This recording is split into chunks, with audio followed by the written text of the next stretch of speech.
नमस्कार मंडळी, स्वागत आहे आपल्या आजच्या नवीन व्हिडिओमध्ये। तर बरेचदा असं होतं की आपल्याला गावी तर जायचं आहे, पण ट्रेन आणि ट्रॅव्हल्स दोन्हीचे रिझर्वेशन फुल असल्यामुळे आपल्याला तिकीट काही भेटत नाही। मग याच्यावर आपल्याला एक उत्तम उपाय आहे ना, MSRTC म्हणजेच आपला महाराष्ट्र राज्य मार्ग परिवहन मंडळ। तर इथून आपण आपल्या लाल परीचं रिझर्वेशन तर करूच शकतो। तर MSRTC ऍप थ्रू तुम्ही इझिली रिझर्वेशन करू शकता। हीच प्रोसेस मी तुम्हाला सिंपली सांगणार आहे, त्यासाठी व्हिडिओ शेवटपर्यंत नक्की बघा आणि हो, सबस्क्राइब करायला विसरू नका।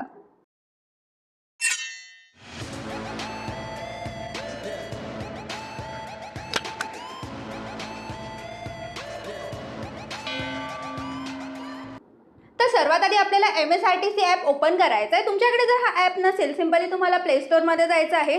सर्च वरती क्लिक करून तुम्हाला MSRTC सर्च करायचं आहे। तर इथे तुम्हाला बघायला मिळेल MSRTC बस रिझर्वेशन। तर इथे इन्स्टॉल वर क्लिक करायचं आहे। ऍप इन्स्टॉल झालेला आहे, तर इथून सिंपली तो ओपन करायचा आहे। ओपन केल्यानंतर इथे जे नोटिफिकेशन येईल ओके करायचं आहे। इथे टर्म्स अँड कंडिशन्स आहेत, चेकबॉक्सवर क्लिक करायचं आहे आणि ॲक्सेप्ट करायचं आहे। तर इथे आपण आता ॲपवर आलेलो आहोत। सिंपली काही एक छोटीशी प्रोसेस आहे ती फॉलो करून इथे आपल्याला लॉग इन करायचं आहे, ज्यासाठी तुम्हाला इथे प्रोफाईलचा आयकॉन आहे त्याच्यावर क्लिक करायचं आहे। तर प्रोफाईलवर क्लिक केल्यानंतर आपण या पेजवर आलोय। इथे तुम्हाला लॉग इनचं ऑप्शन भेटतंय। जर तुमचं प्रिव्हियस इथे अकाउंट ओपन केलेलं असेल तर डायरेक्टली लॉग इन करू शकता। नवीन करायचं असेल तर क्रिएट अन अकाउंटवरती क्लिक करायचं। तर आपण इथे क्लिक करूया। क्लिक केल्यानंतर इथे सिंपली तुम्हाला तुमचं नाव टाकायचं आहे, जेंडर सिलेक्ट करायचं आहे, डेट ऑफ बर्थ इथे टाकायची आहे, मेल आय डी इथे टाकायची आहे। मेल आय डी यासाठी एंटर करायचं आहे की जे काही तुम्ही रिझर्वेशन करणार आहात ते तिकीट तुम्हाला PDF मध्ये तुमच्या मेल आय डीवरती येणार आहे। तर बरोबर ईमेल आय डी तुम्ही इथे एंटर करा, सोबतच मोबाईल नंबर देखील अगदी बरोबर इथे एंटर करा। त्यानंतर तुम्हाला इथे पासवर्ड एंटर करायचा आहे। तर इथे पासवर्ड एंटर करताना तुम्हाला एक गोष्ट लक्षात घ्यायची आहे की इथे जे आहे तुम्हाला कॅपिटल अल्फाबेट एक आला पाहिजे, बाकी तुम्ही स्मॉलमध्ये एंटर करू शकता। एक स्पेशल कॅरेक्टर यायला हवं, एक नंबर इथे यायला हवं। तर अशा पद्धतीने तुम्ही तुमचा पासवर्ड इथे जनरेट करू शकता।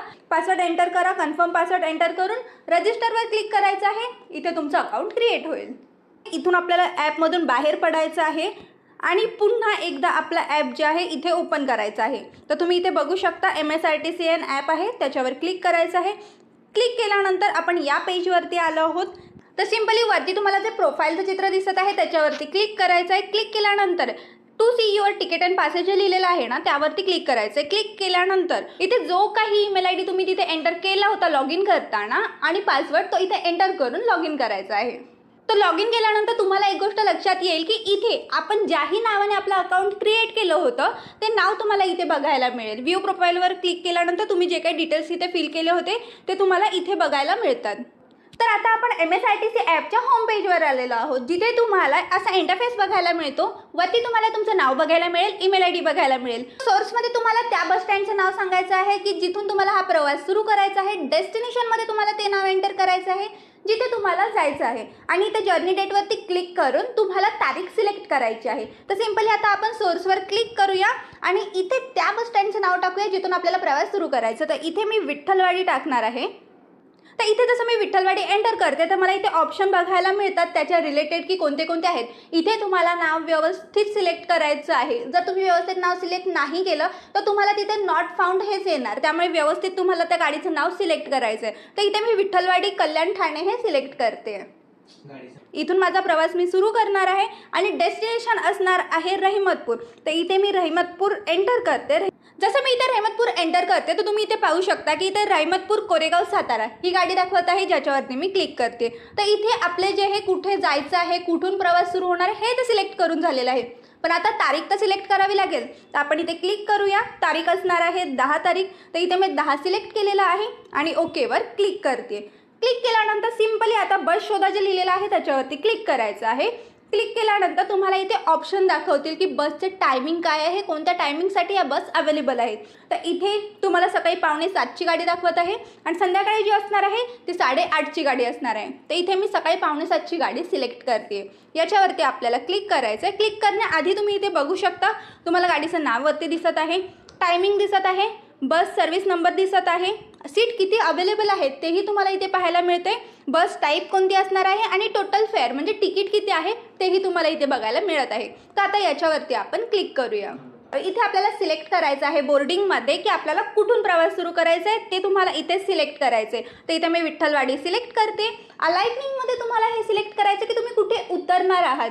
तर इथे जे आहे मी रहमतपूरला उतरणार आहे, त्याच्यामुळे मी इथे रहमतपूर सिलेक्ट करते. तुम्ही नेक्स्ट पेजवर याल. इथे तुम्हाला सीट्स दिसत असतील ज्या काही अवेलेबल आहेत. इथे तुम्ही बघू शकता वरती तुम्हाला कलर्समध्ये दाखवतोय. ज्या ब्लॉक केलेल्या सीट्स आहेत त्या तुम्हाला ब्लॅकमध्ये दिसतात. रिपोर्टर्ससाठीच्या सीट आहेत त्या येलोमध्ये. पर्पलमध्ये तुम्हाला सिनियर सिटीजन्ससाठीच्या सीट दिसतात. इथे रिझर्व केलेल्या सीट तुम्हाला जे आहे निळ्या रंगात पाहायला मिळतील.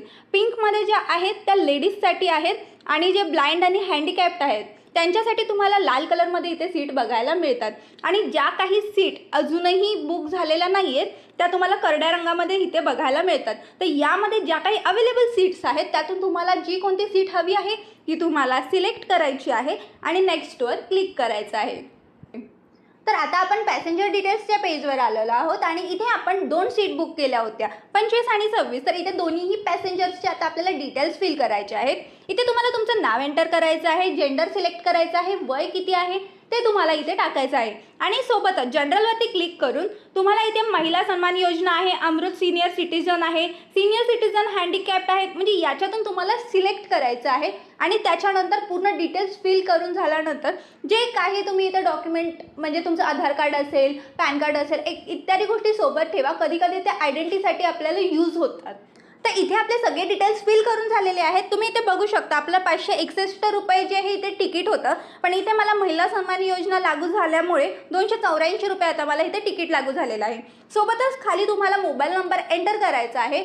तुम्ही जो लॉग इन करताना मोबाईल नंबर एंटर केला होता तो सेम मोबाईल नंबर हवा असेल तर तुम्हाला चेकबॉक्सवर क्लिक करायचं आहे. आणि दुसरा कोणता टाकायचा असेल तर मॅन्युअली तुम्ही इथे नंबर एंटर करू शकता. मी तोच मोबाईल नंबर इथे टाकणार आहे, त्यामुळे चेकबॉक्सवर क्लिक करते. तर इथे नंबर ऑफ इन्फॅन्ट्समध्ये तुमच्यासोबत जर कोणी लहान मुलं असतील तर ते किती आहेत ते नंबर इथे एंटर करायचं आहे. तर मी इथे 1 इथे एंटर करते, आमच्यासोबत लहान बाळ आहे त्याच्यासाठी. आणि गो फॉर पेमेंटवरती इथे क्लिक करायचं आहे. क्लिक केल्यानंतर आपण इथे नेक्स्ट पेजवरती येऊ. नेक्स्ट पेजवरती पेमेंट कन्फर्मच्या पेजवर आपण आलो आहे, जिथे तुम्ही बस सर्व्हिस डिटेल्स बघू शकता. आपला कोणती बस असणार आहे, ट्रिप डिटेल्स काय आहेत ते तुम्ही इथे चेक करू शकता. कॉन्टॅक्ट डिटेल्स व्यवस्थित इथे चेक करून घ्यायचे आहेत. फेअर डिटेल्स तुम्हाला इथे बघायला मिळतील. आणि खाली तुम्हाला प्रोसीड अँड पेवरती क्लिक करायचं आहे. तर इथे मला 2 ऑप्शन मिळतात, इझी बस आणि पेटीएम. तर इथे मी पेटीएमवरती क्लिक करते. पेटीएमवर क्लिक केल्यानंतर मी आता या पेजवर आले आहे, जिथे तुम्ही बघू शकता तुम्ही इथे कार्ड आहे, कार्ड थ्रू पण पेमेंट करू शकता. UPI थ्रू पण इथून तुम्हाला पेमेंट करता येईल आणि सोबतच नेट बँकिंग थ्रू पण तुम्ही इथून पेमेंट करू शकता. तर सिम्पली मी इथून आता UPI थ्रू पेमेंट करणार आहे. तर इथे आपलं तिकीट कन्फर्म झालेलं आहे. तुम्ही इथे तिकीट डिटेल्स बघू शकता. खाली तुम्हाला सगळे डिटेल्स बघायला मिळतील. सोबतच तुम्ही जो मेल ID रजिस्टर केलेला आहे त्याच्यावरही तुम्हाला PDF थ्रू हे तिकीट्स बघायला मिळतील. तर तुम्ही बघू शकता तुम्हाला इथेही PDFचं ऑप्शन भेटतं ज्याच्या थ्रू तुम्ही तिकीट बघू शकता. आणि सोबतच इथे जो आपला होम पेजवर आहे त्याच्यावर मी आलेले आहे. प्रोफाईलवर क्लिक करायचं आहे. क्लिक केल्यानंतर माय तिकीट्सवर क्लिक करायचं आहे. माय तिकीट्सवरती तुम्ही बघू शकता आपण जे काही तिकीट बुक केलं आहे ते तुम्हाला इथे बघायला मिळत आहे. तर मित्रांनो, अशा सोप्या पद्धतीने इझिली तुम्ही जे आहे MSRTC ॲपचा वापर करून तिकीट बुक करू शकता. तर कसा वाटला तुम्हाला आजचा हा व्हिडिओ जर तुम्हाला आवडला असेल तर व्हिडिओला लाईक आणि चॅनलला सबस्क्राईब करायला विसरू नका.